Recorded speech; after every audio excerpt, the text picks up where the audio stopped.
السلام عليكم ورحمة الله وبركاته مشاهدينا الكرام مشاهدين قناة الياسركي أهلا ومرحبا بكم.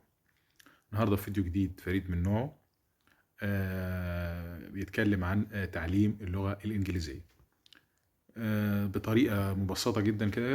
جبتها لكم عبارة عن صور بتحمل بعض المعاني. بتحفظ في الصورة مثلا جملتين، كلمتين أو 3 كلمات قريبين من بعض في نفس النطق نفس الحروف. بتسهل عليك تفضل فاكرهم بصور بأشكال.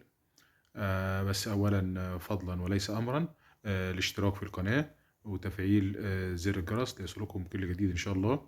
وأتمنى لو عجبك الفيديو تضغط لنا لايك وتقول لنا رأيك، علشان لو عجبك التعليم بالطريقة دي حسيت إنه كويس، أبدأ أجيب لك حاجات تانية، كلمات تانية، معاني تانية. تمام، أفضل أستمر في الموضوع. لو عجبك اللايك هو اللي هيعبر عن إن أنت عجبك الفيديو، ان انا استمر حتى لو معلقتش، حتى لو عملتش اشتراك.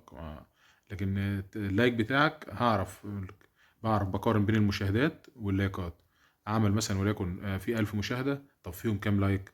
وليكن 100 لايك يبقى 100 معجبين، يبقى اشوف اكمل اجيب حاجات تانية ولا اكتفي بهذا القدر. اسيبكم مع الفيديو.